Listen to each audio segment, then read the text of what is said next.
best of times or the worst of times in your school? Were you able to meet your goals and you were recognized as a high performing school this year? Or were you the school who is still ranked as underperforming and you say, I don't like it and I want to get out of it? So during these times, how many of you feel the burden of doing it again? I remember I was afraid.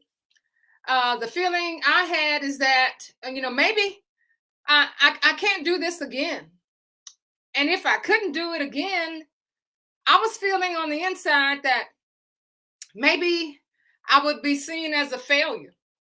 I'd be embarrassed for sure. Maybe my chances for a promotion would be diminished, or maybe even a demotion. So, how many of you want to know, is this good time or is this the best of times? So, how do you recover from times like these and sustain your success?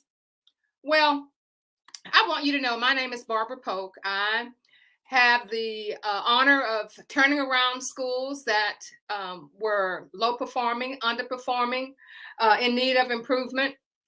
I was selected by the Texas Education Agency to go into schools to help those principals get those schools turned around. So I've had some experience at this. As I went through it, I really didn't understand what I was doing, but once I found out what I was doing, then I knew that it was my time to be able to share this with principals who are walking in my shoes, who've been in my place. So you asked the question, how do you recover from times like this and sustain your success? So the first thing we want to do is to examine the belief systems you have in place. So what is a belief system? Well, a belief system is what is the environment that students walk into every day? Do they walk in receiving a greeting from their teachers or from their classmates? Do they walk into an environment where they're told to stand straight, put their arms to their sides, take that hoodie off, pull those pants up? Or once these kids get inside of a classroom, do they believe that failure is not an option?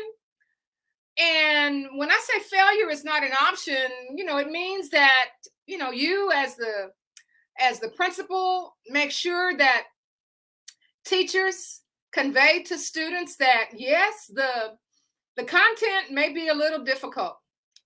Yes, the standards may be a little, uneasy. You may have, a few places that you miss that information down the line because, let's be honest, we're looking at our sixth graders who are now our ninth graders, and they missed out on some basics.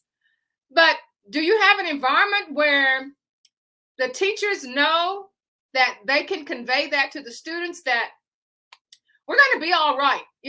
I'm here to help you, but at the same time, I expect you to do the best you can. But do students know that if they do the best they can and they still miss the mark, that we have something in the system at that school, at your school, that's going to help them to get to the level that we want them to get? And the other thing that we're looking at when we examine belief systems is, do teachers believe they have your support? Do you convey to the teachers in a way that we know that you're struggling? We know that you may have problems with the standards. You may have problems, dissecting the standards and being able to convey that information to the students where they know that it's going to be all right.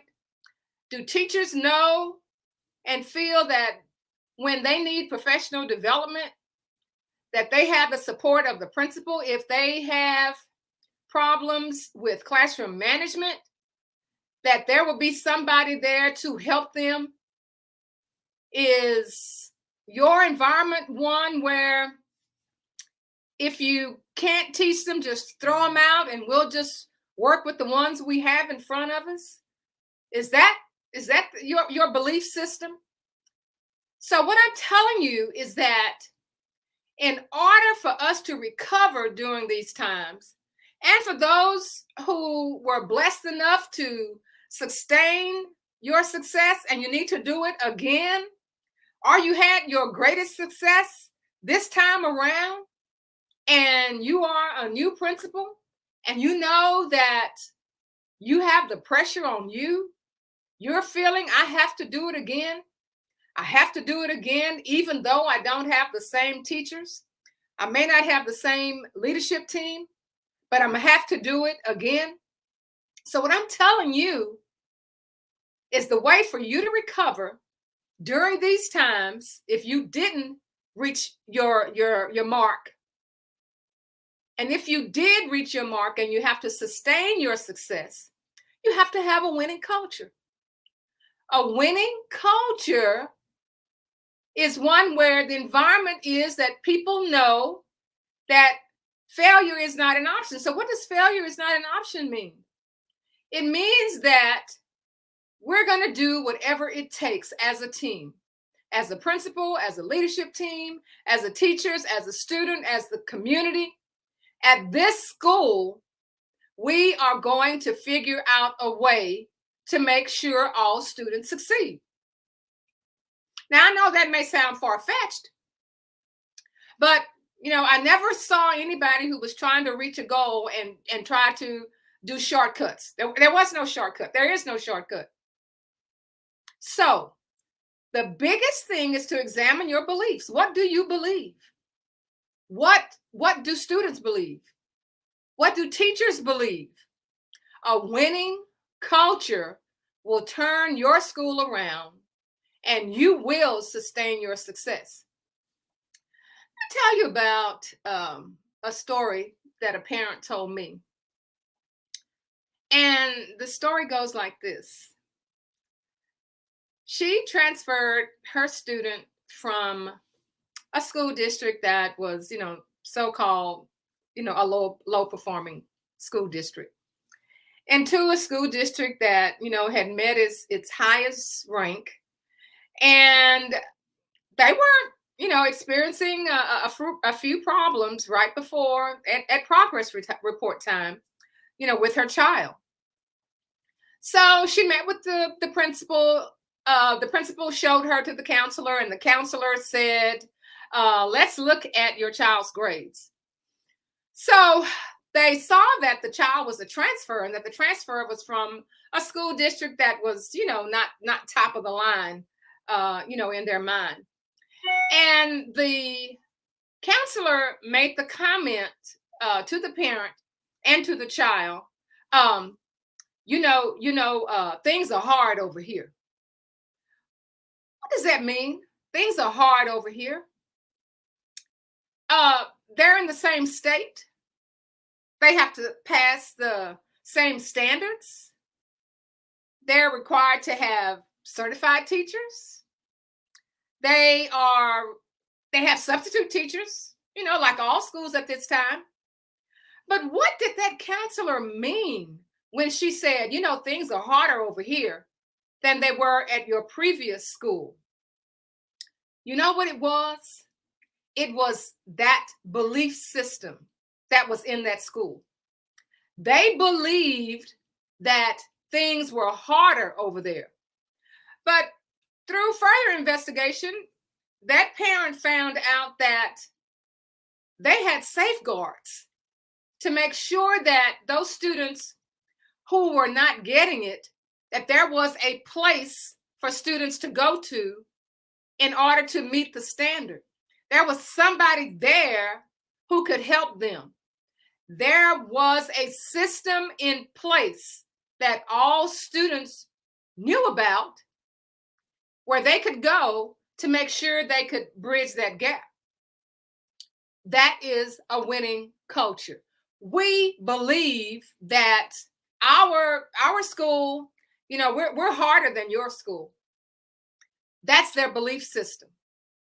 So what's the evidence? What's the evidence? So they say, well, if that's the belief system, why is this school over here, this district, a low performing district, and this one here is a higher performing district?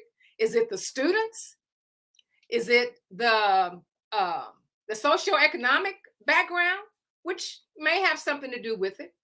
However, there are several schools that are considered low performing at one point, and they exceeded standards. The schools where I have been, we walked in there and they were low performing. And the last school that I was at maintained its exceptional standard for 8 years. Low performing, high performing, low income children. The key was a winning culture. Everyone had the belief that we were going to succeed, where failure was not an option. So failure is not an option means that we're going to do everything we can in order to make sure our students are succeeding. So do you have that? Do you have that belief system? During this time of post-COVID, time of, TikTok pranks, mass shootings, fake bomb threats, we're all called to stand. We're all called to walk through the distractions. And we have to get back on track. We know that during COVID, our 6th graders, who are now our 9th graders, they missed out on a lot. But when you have a winning culture, a belief system, even though they did miss out on a lot, what are we going to do about it if we have a winning culture on our campus? Are we just going to talk and let them fail? Or can we develop systems within our school to make sure that they get what they need? So what I'm saying is, don't put all your focus right now on what has happened, the kinds of issues you have had to deal with. Just put in proper safeguards and lead your team in the right direction. Establish your belief systems. Establish what it feels like when your teachers and when your students walk into your school. We can't be paralyzed.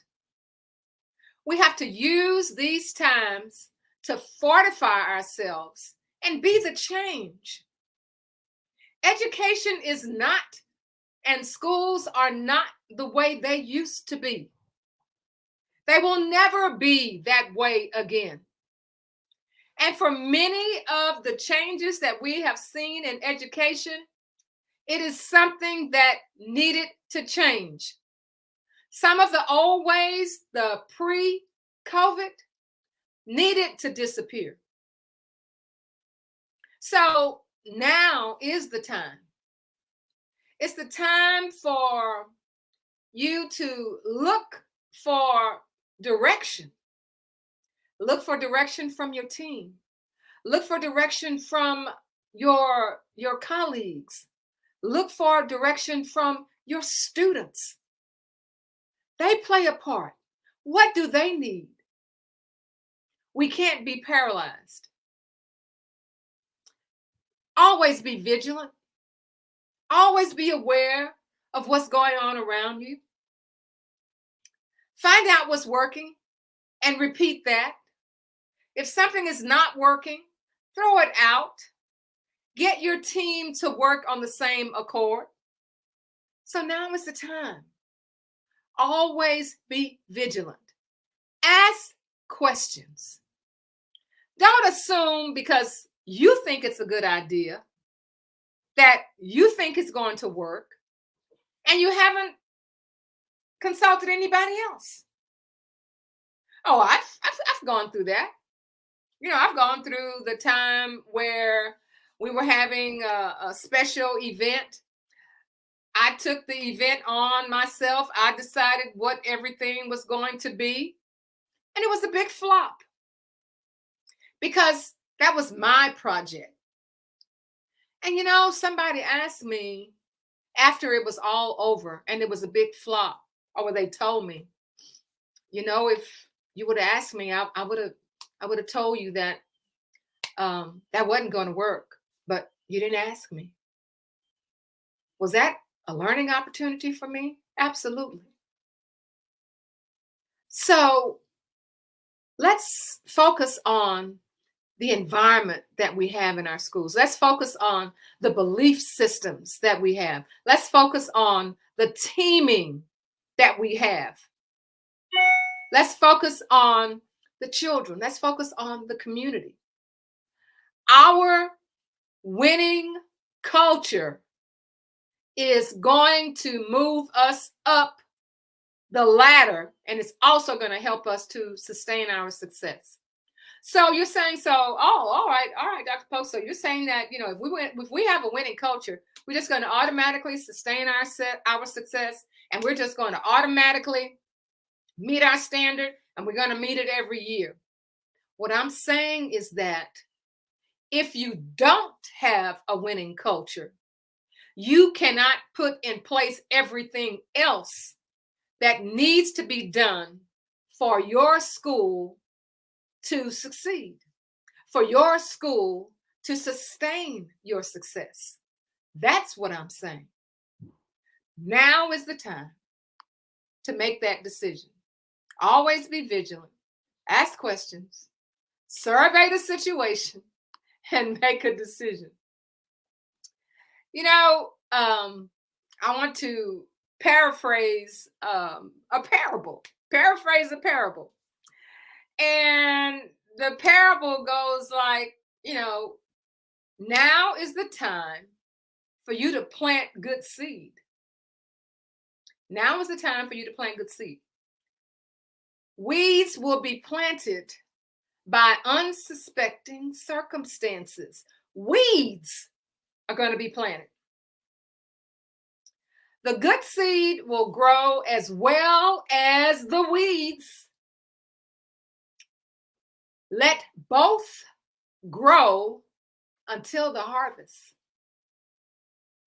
At harvest, the weed will be destroyed and we will celebrate the good crop. Now is the time for you to have a winning culture. Will you have problems as you develop this winning culture? Absolutely. Will the problems come from your left when you're looking to your right? Will things happen that are unsuspected? Absolutely. But you have to move on. The good seed will grow. All of those things that you are developing in your campus to make your campus grow, to develop the culture in your school that is a winning culture, it's going to grow. At the same time, you're going to have challenges that come in the place of what we call weeds. We're not going to stop and just focus all our attention on the weeds, on the negatives. We're going to keep going, and we're going to let both of them grow until the harvest, because we understand where we're going. We know our harvest. And when it's harvest time, when it's time to show what we know, the weeds are going to be destroyed. All of the naysayers that said we couldn't get it, We couldn't do it. We couldn't do it again. We're never going to reach that level. They're going to be destroyed. And you're going to celebrate a good crop. So, what I'm saying to you today, principals, is that now is the time. The right time is now. The right time is now for us to overcome the weeds. They're going to always be there. They're going to be unsuspected, but we can't stop. We have to go. We have to go. Those weeds are going to come with us. But at the time of the harvest, they will be destroyed. And then your school will be known as a school that has a hallelujah success story. I want you to join our group, Principals on the Come Up, our Facebook group, if you're not already on it. And you can also get a copy of our free handbook, How to Sustain Your School Success.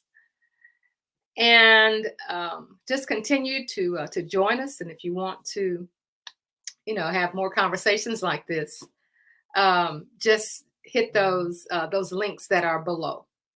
So we will see you again next time on Principals on the Come Up, where we transform schools into hallelujah success stories. See you next time.